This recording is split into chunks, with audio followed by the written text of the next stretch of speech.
I promise you a video about changes to US figure skating following Governing Council. There are so many exciting things to look forward to for the coming season, 2023 to 2024. Hi everyone, this is Amy. Welcome to my channel. Before I dive in, I do want to remind you that while I am a PSA ranked and rated coach, I am not a delegate, committee member, official, on staff, or any kind of spokesperson for US figure skating. However, I do pay very close attention to all the rules, and I make these videos to keep you in the loop. With all that out of the way, are you ready? Here we go! A significant change that affects skaters is that technical rules relating to well-balanced programs, short programs, and tests will no longer be in the rulebook. Instead, these are going to be posted in a technical handbook. This is huge because now skaters and coaches are not going to have to wait until after Governing Council each May for the new rules to be posted. This provides us with a longer runway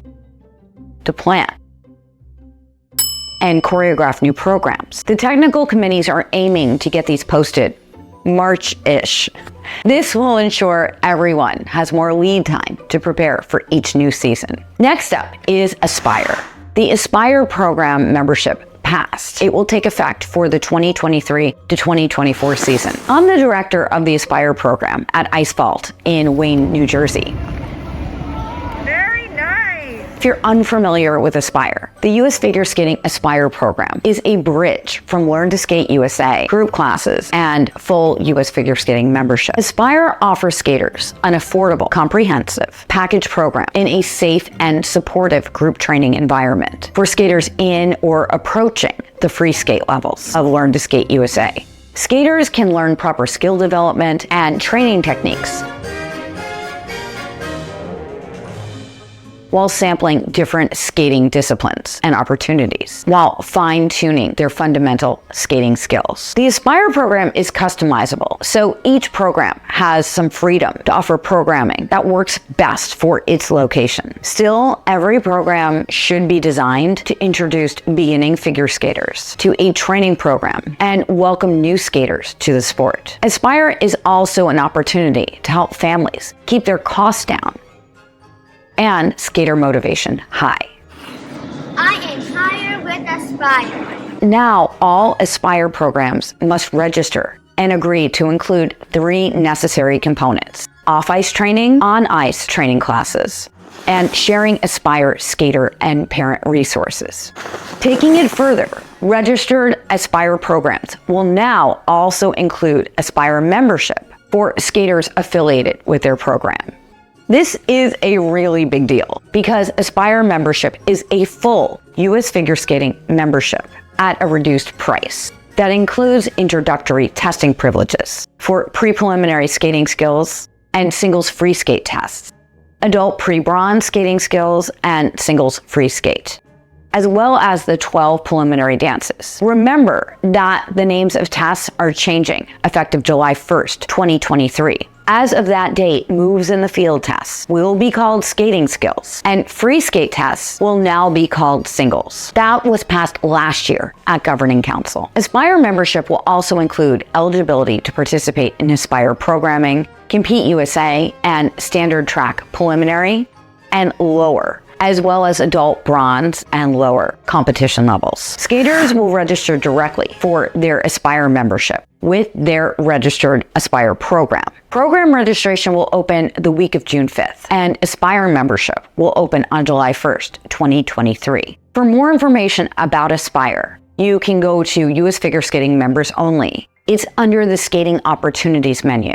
Just click on Aspire. Next, coaches may now earn appointments as test judges and serve as a 1-judge minority on a 3-judge panel. This is something that USA Hockey and ISSA have been doing for years, so it's really nice to see that US Figure Skating is finally taking this step. This speaks to the commitment to bringing coaches onto the team and working more closely with officials. We teach skating every day as coaches, so it's great to have the opportunity to go through the same process that the judges do. This means that we can trial judge and get more education just like the judges. So if you're a coach like me, you can do this now. And now, drum roll please. the most significant change.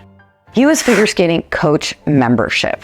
I talked about this in a separate video that I recorded before Governing Council. Now that it's been approved, I have more details about what will happen over the next year, direct from what could very well be the last ever PSA Summit. Coach membership will be a package, all in one place. Everything coaches need with their professional membership. Coaches will still join whatever club they prefer. Then they'll log on to members only and purchase a professional package. That package will provide coaches access to all the tools and services for their requirements and professional development. It'll still be a two-step process similar to what we do now with US Figure Skating and PSA. Essentially, you're going to manage your coaching profile through US Figure Skating members only. The second part is an online system within members only to verify and validate all coaches' requirements and accomplishments. The idea is that this will help coaches promote ourselves and our education. At the core, continuing education is more than just essential to do. It's also important to be recognized for. One of the goals is to provide coaches with a digital business card that will be accessible to athletes and to rinks. This is going to be linked to your member profile. Once you get that coach professional registration package, you can put your email, your coaching website, the disciplines that you teach, and your education, which will be your certification level. US Figure Skating says the plan is to grandfather and recognize ratings achieved from PSA. So if you're a coach like me that is PSA rated, you'll be slotted into that level.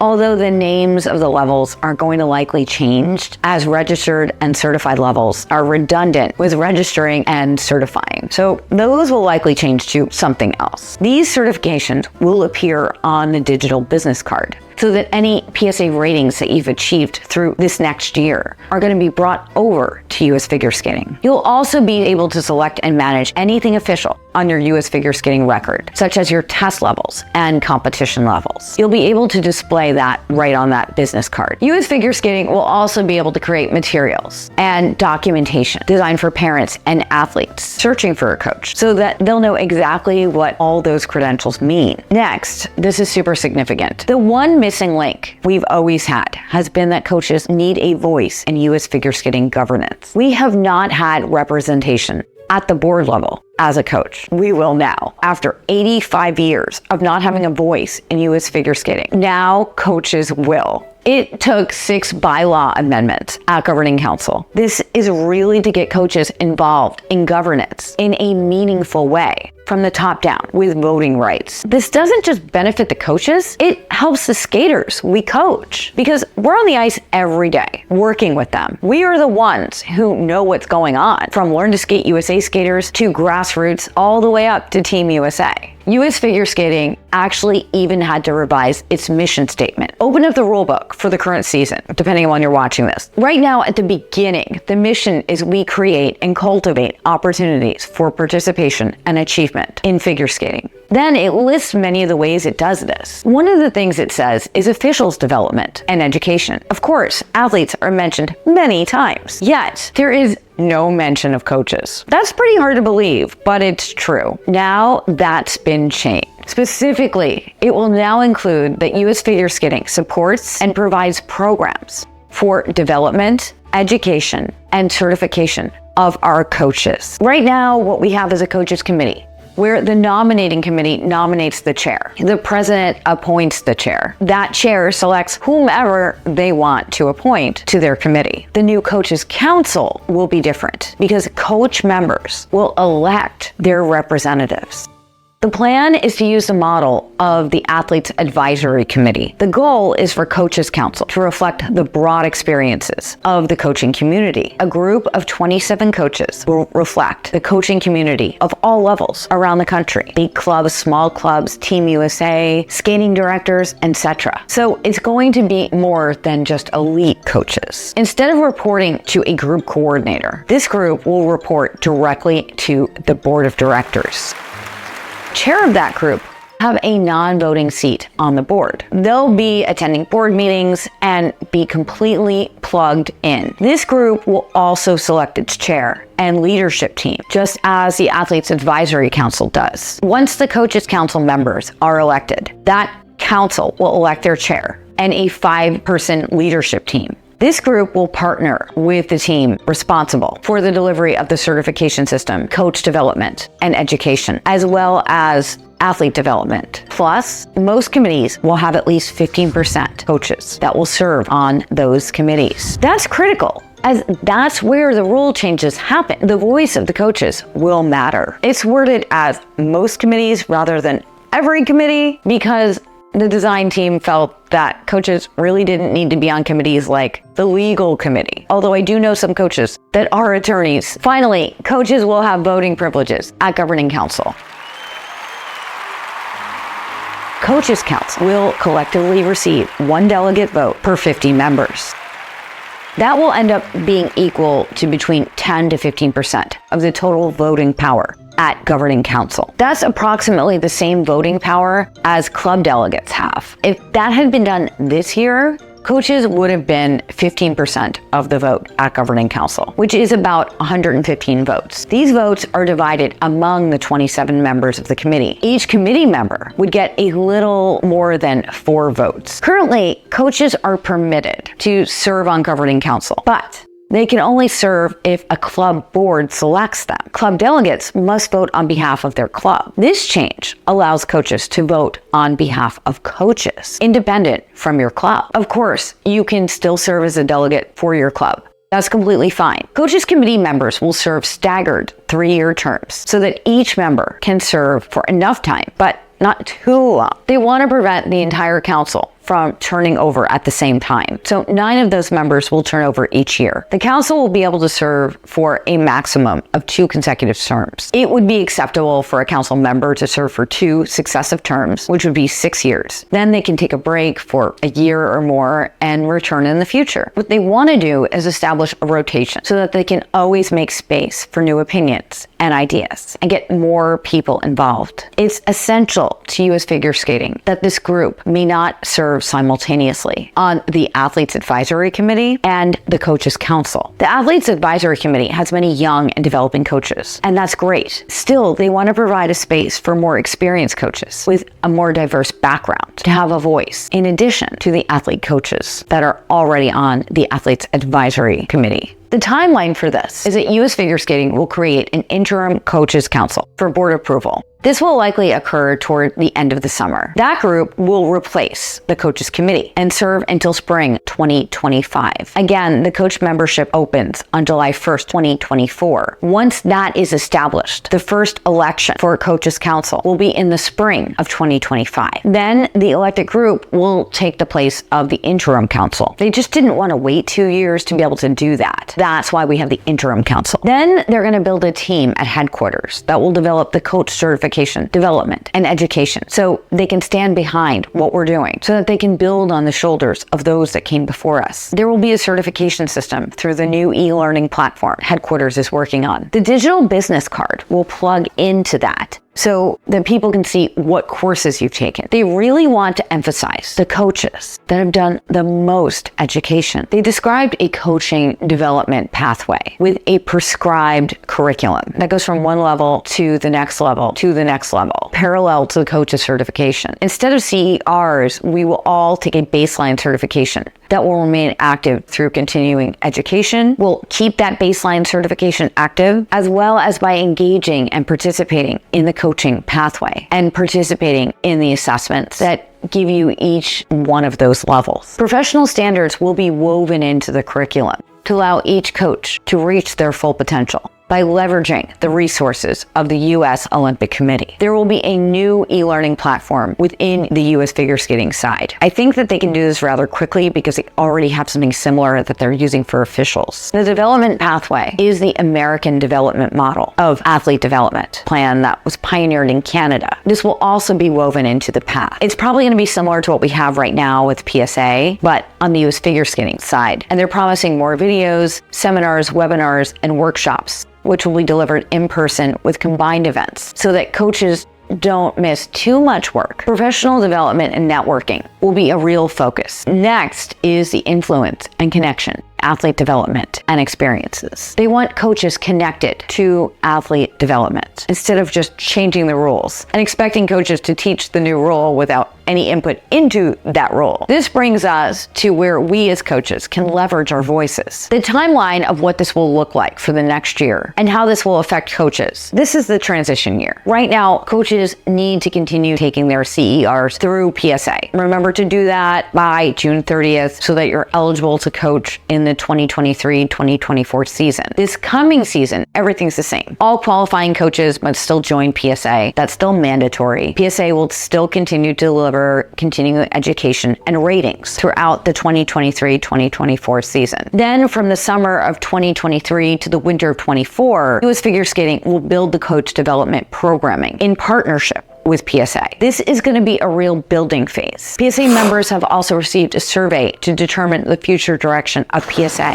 US Figure Skating will send out a survey to ask coaches for their input as well. In early 2024, the coach certification will launch through US Figure Skating. Instead of what we've traditionally had with CERs, we'll move to a certification program. Then in May 2024, US Figure Skating will hold an event that brings together coaches, officials, possibly athletes, and parents that incorporates everything they're doing for coaches, while bringing other groups like officials and athletes into that fold. The intention is to hold a national education event similar to PSA Summit with specialized tracks for different user groups like athletes, coaches, officials. July 1st, 2024 is when US Figure Skating coach membership will be open, and everything that hasn't launched by that point will launch. After that point, everything's going to be in one place within US Figure Skating. Remember, this season, everything is staying exactly the same. Beginning July 1st, 2023, all your compliance requirements are the same for this year as they have been in the past. You still take CERs through PSA just one last time. Coaches must still join PSA if we coach qualifying levels at competitions. All coaches can also join PSA voluntarily. I can tell you PSA is a great organization and you can still get PSA ratings and rankings. So joining PSA is still worthwhile. Speaking of rankings, that is something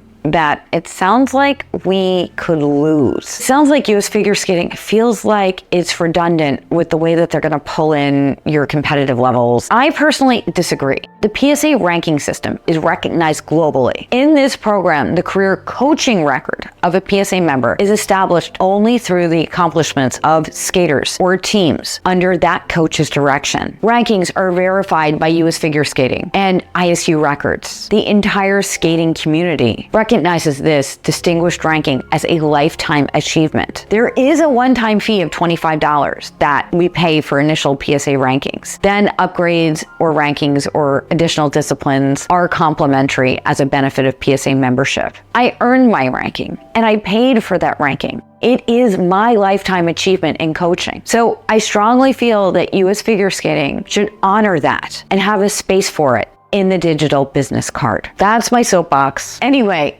this coming season, 2023 to 24, will be the final time that CERs are delivered through the PSA. Next year is when it will change over to US Figure Skating. They already have a department in place and they tell us the education will look very much the same in terms of the modes of delivery. They'll also have new and regenerated content. Of course, there will also be some what they call fringe benefits. They mentioned a jacket with US Figure Skating coach on it. Again, this will all come around July 1st, 2024. So we have a whole year to prepare for this. What will become of PSA? It's a really good question. According to what I learned during the PSA Summit, US Figure Skating wants PSA to stay. US Figure Skating and PSA have worked together for many years. In fact, many PSA representatives were part of the design team for all of these changes. PSA can go in a variety of directions, and they have a group of people working to figure out those options. They created the PSA Forward group, comprised of the PSA Executive Committee, plus some additional members from the PSA Board of Governors. PSA Forward has been busy figuring out all the options for PSA, and they have it down to 3 phases. The first phase is this coming season, which begins on July 1st, 2023. This is where PSA is doing what they've always done. PSA will continue to hold educational events such as webinars and seminars like the Foundations of Coaching course and ratings. PSA will continue to hold ratings and everything except for the PSA Summit. This past week was likely the final PSA Summit, at least as we know it. As of July 1st, 2024 is when the most significant changes will occur. This year, they will determine exactly what that looks like for PSA, and they need our help with that. So make sure you fill out that survey that they sent out last week. They want coaches' input. In fact, they said the final word would come from the PSA membership. Remember, this is all in the beginning phases. US Figure Skating and PSA promise to communicate more as they move forward. This is the high-level summary of the notable governing council changes. If this video helped you, please give it a like and share it with somebody else you think it could help. Just post it on your social media too. I post videos every week. I have more videos coming up on changes to the Excel series and well-balanced program requirements. Remember to subscribe and ring that bell so that you never miss a video. This is Aimée. Thank you for watching. I will see you real soon. Happy skating. Bye.